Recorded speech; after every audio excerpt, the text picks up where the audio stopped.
My mom slipped a gold necklace into my 15-year-old daughter's bag and got her arrested for shoplifting. My dad gave a false statement to police claiming he saw her steal it. I found her crying at the police station. I didn't shout. I did this. 3 days later, my mom was speechless. My dad was screaming. There are moments when your life changes with no warning. Not big cinematic moments, no ominous music, no dark clouds rolling in. Just a ringtone on a normal weekday afternoon. And before you've even said hello, the ground underneath you has shifted. It was just after 4 when my phone lit up. My daughter June's name glowed on the screen. June doesn't call me at work. She texts, usually memes, homework questions, or photos of our dog looking like he's considering a career in politics. But not calls. Her voice was small when I answered. Mom, I'm at the police station. Can you come get me? I gripped the phone tighter. What happened? Are you hurt? I can't. Just come now. The line went dead. I stared at my phone like it might offer subtitles for whatever the hell that was supposed to mean. It didn't. The police station smelled faintly of burnt coffee and disinfectant. The kind of smell that promises nothing good is about to happen. The desk officer didn't waste time with a welcome. You're here for June Dalton? Yes, I'm her mother. He flipped a sheet on his clipboard. She was detained for shoplifting. Gold necklace, found in her bag with the security tag still attached. That's why the alarm went off. It was the kind of explanation you'd give about a parking ticket. Routine, impersonal. But it landed like a punch. I opened my mouth to say, that's impossible, but nothing came out. Instead, I just nodded and signed the release form. June appeared a few minutes later. She walked like the floor was made of glass, her eyes fixed somewhere around her shoes. Her backpack dangled from one shoulder, swinging slightly with each step. A guilty-looking prop in the world's worst play. I didn't do it, she said, the words rushing out before I could speak. I know. My voice was steady enough, but I kept my hand on her shoulder until we were outside. In the car, she didn't look at me. The silence filled the space between us until she finally said, They looked at me like I was disgusting. Like they already knew I was guilty. I swear, Mom, I didn't even touch it. Walk me through it. I was with Grandma and Grandpa. We left the store, the alarm went off. Security came over. It was in my bag. I don't know how it got there. I watched her out of the corner of my eye. Her voice was even, but her hands were clenched in her lap, her knuckles white like she was holding herself together. She didn't accuse anyone, but the picture in my head didn't need more coloring in. When we got home, I told June to go upstairs and try to relax. She nodded and disappeared without a word. I stayed in the driver's seat, the engine off, the quiet pressing in. I scrolled to Mom in my contacts and pressed call before I could think better of it. She answered on the second ring, her tone light, almost amused. Hello? She was arrested while she was with you. Can you explain what happened? Oh, maybe she just wanted to impress me, Mom said, like we were talking about a school project instead of a criminal charge. She's not the type to do something like that. She's 15. Teenagers do silly things. What's the big deal? My daughter doesn't do silly things. She follows the rules. You're making too much of it. Kids experiment. Her voice was calm, but my hands were gripping the phone so tightly I could hear the faint squeak of my skin against the case. Did you put that necklace in her bag? Silence.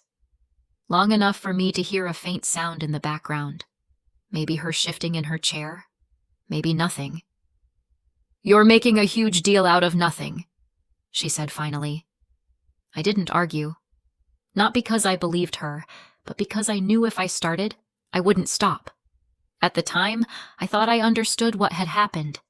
That was my first mistake. Families like to tell themselves they have quirks. In ours, the quirk was that my mother stole things. It wasn't desperation. We were middle class, comfortable. It was just her. When I was little, I thought Mom's finds came from amazing sales. By the time I was 8, I'd figured out that the sales didn't happen in the store. They happened after she slipped something into her bag. My younger sister Leona thought it was hilarious. She'd tag along on these little adventures and copy every move. The two of them were a team. I wasn't part of it. Leona was the favorite from the start. Not because she was prettier or smarter, but because she was fun. She'd break the rules, take the dare, push the line. I was the opposite. If the sign said, "Keep off the grass," I kept off the grass.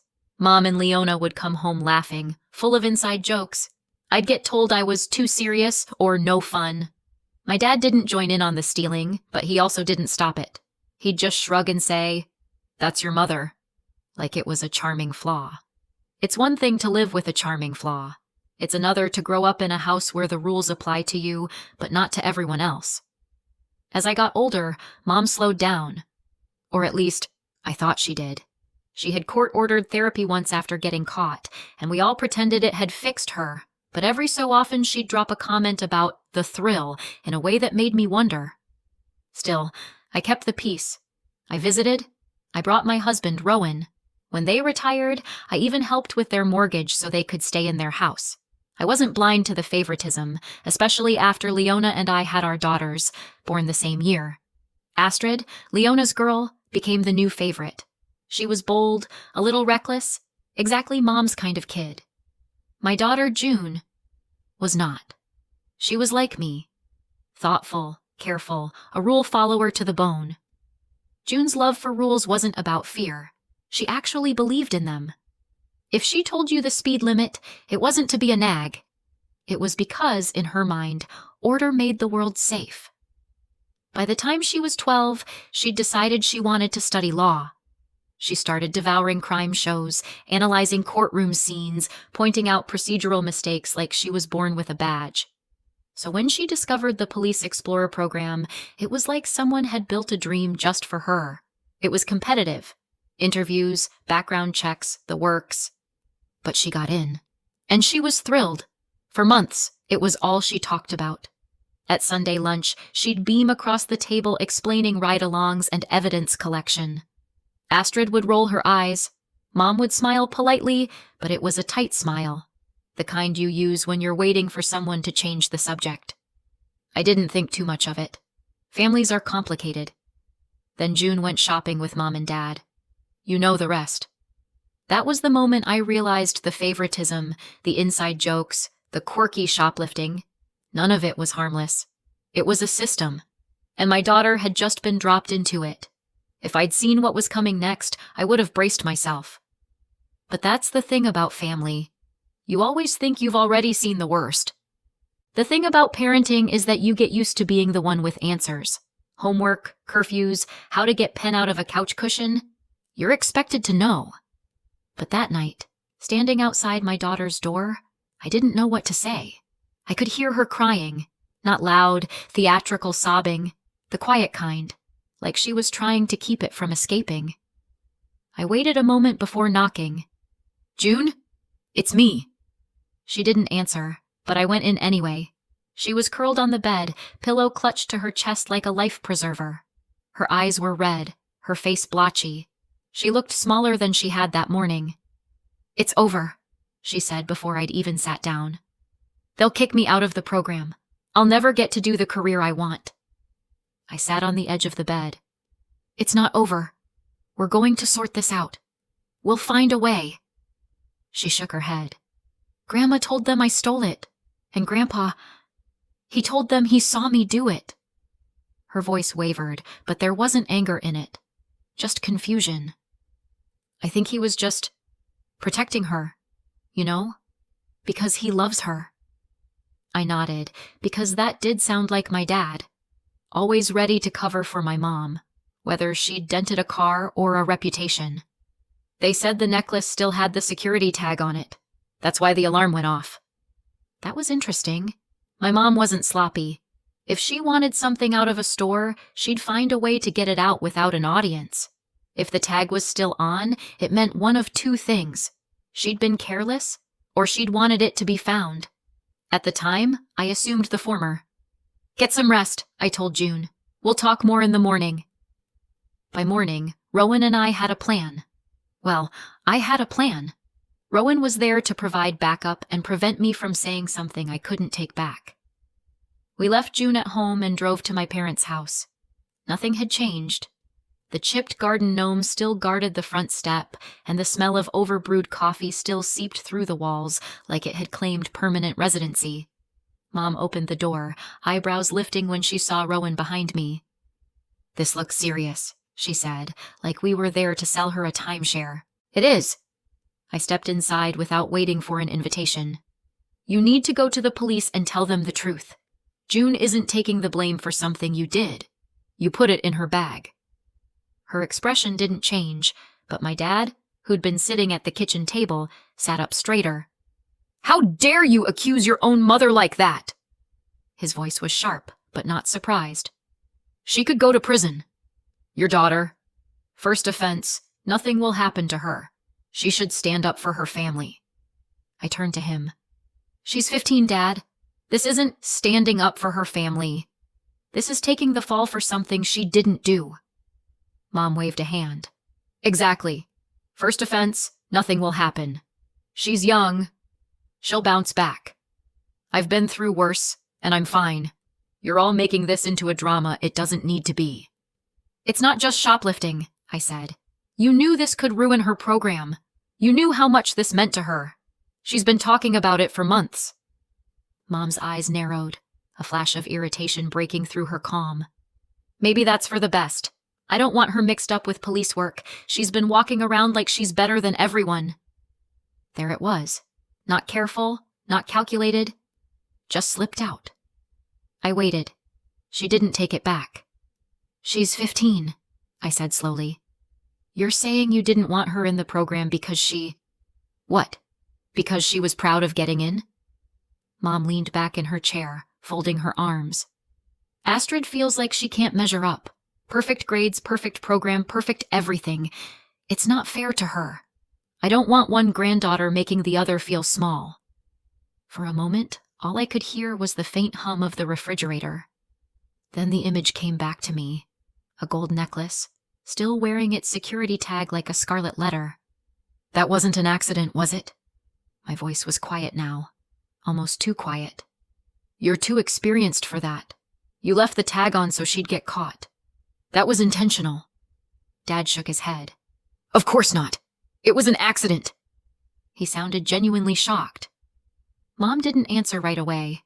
When she did, her voice was flat. "She needed to be humbled. She deserved it." Rowan's hand tightened around mine under the table. I think it was more to steady himself than me. We didn't stay long after that. There wasn't anything left to say. As we walked to the car, I could see Dad still in the kitchen, not looking at us. Processing, maybe, or deciding what story he was going to tell himself about what had just happened. Rowan unlocked the car, but I stood there for a moment, staring at the house I'd grown up in. Same siding, same windows. But I realized I'd been wrong all these years about the foundation. It hadn't been built on love, or loyalty, or even that flawed version of loyalty my dad liked to call sticking together.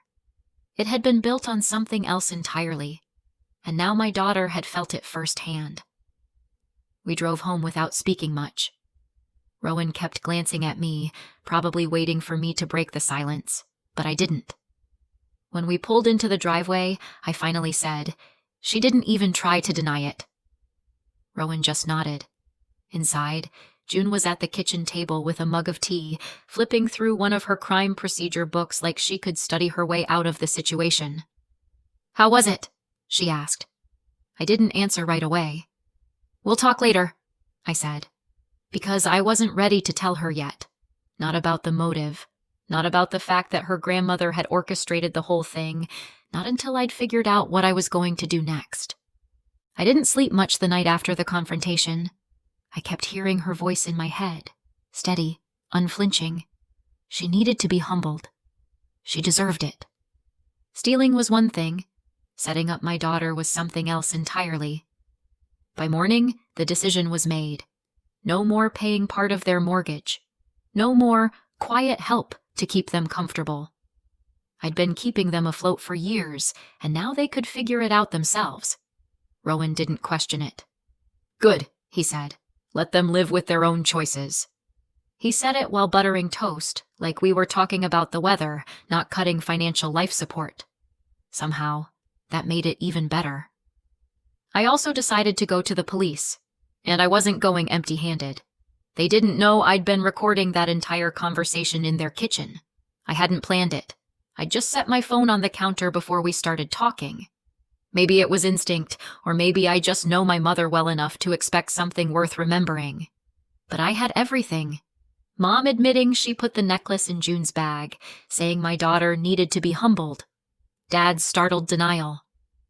The next day, Rowan came with me to the station. We didn't speak much in the car. It wasn't the kind of errand you make small talk on. I gave them the recording, explained what had happened, and left. No one told me what would happen next. That's not how it works. You hand it over, they say they'll look into it, and you go home wondering how long it will take. You also spend the ride back trying not to think about how many times you've been in situations where "we'll look into it" really meant "we'll file it and forget it." I didn't have to wait long to know they'd made contact. That afternoon, my phone rang. "How could you do this to your own mother?" Mom's voice was sharp, almost shaking. "You planted evidence on your granddaughter.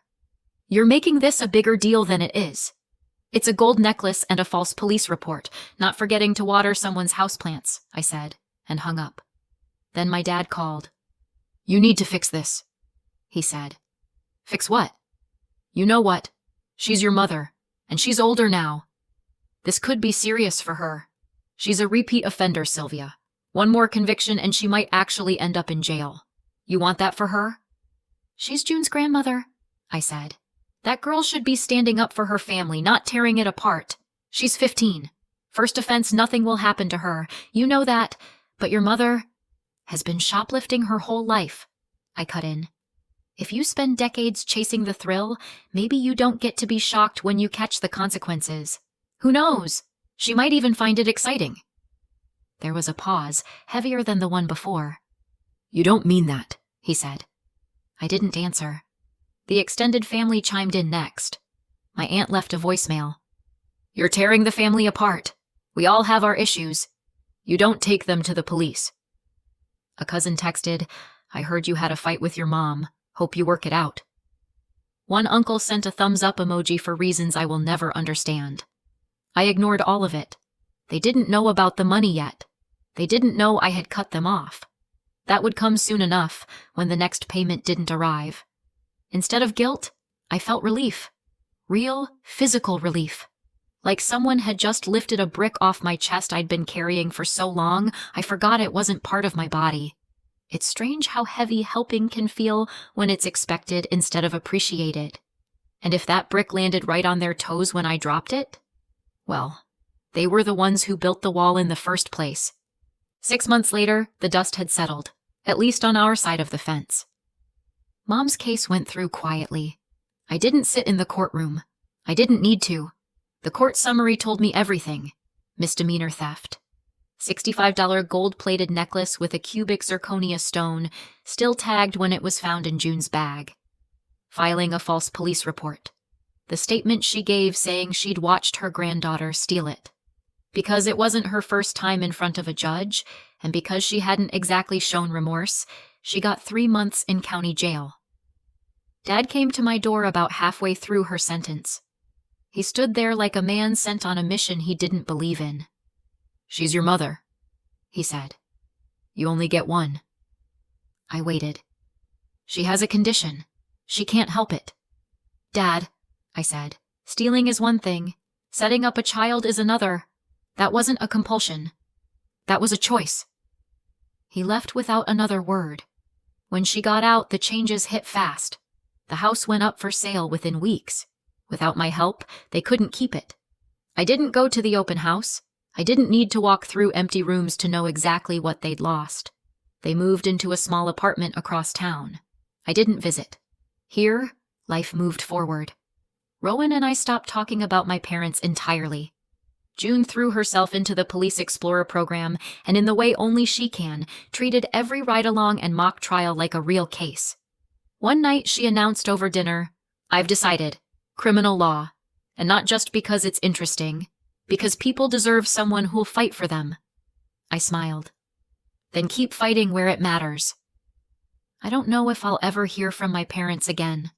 I don't know if I want to. But I do know this. Some family ties are made to be cut. And once you've done it, the air is cleaner, the light is better, and you can finally see who's still standing beside you. So what do you think? Did I go too far? Or not far enough? Let me know in the comments. And if you want to hear more stories like this, don't forget to subscribe. After listening to today's story, perhaps it has raised some new questions in your mind, or maybe it has brought back some old memories. Every day on Reddit, new experiences and moments create fresh stories, and they connect all of us. Everyone has their own unique journey in life, and we all try to understand the world in our own way. These kinds of moments remind us that we are all human, sometimes happy, sometimes sad, and always learning something new. If you enjoyed this story, feel free to share it with your friends. Your thoughts and feedback are always valuable to us, as they motivate us to create even better content. Every story has its own unique angle, and our goal is to understand everyone's perspective and make our content diverse and relatable. Stories like these help us realize that life's journey is different for everyone, and by hearing other stories, we learn something new. You can also share your own stories with us. Your experiences are valuable to us as well, and if you enjoyed this video, please leave your feedback. We aim to create content that brightens your mind and gives you new ideas every time. If you've already seen this video before, your feedback is still important. With every piece of feedback, we can improve our content and bring a new perspective to our viewers. Today, what we saw was just a small part of the many stories shared on Reddit and across the world. It's a reminder of how we all try to understand life by sharing our experiences with each other. This video was only an example of how we try to connect with others through storytelling, learning about different sides of life. We hope to continue sharing such stories that help us all learn and grow together. Thank you for your time, and don't forget to keep an eye out for more stories coming soon. If you haven't already, please like and follow for more amazing content. Your support keeps us going, and we will strive to bring you more thought-provoking and heartwarming stories. Until next time, take care and stay curious. **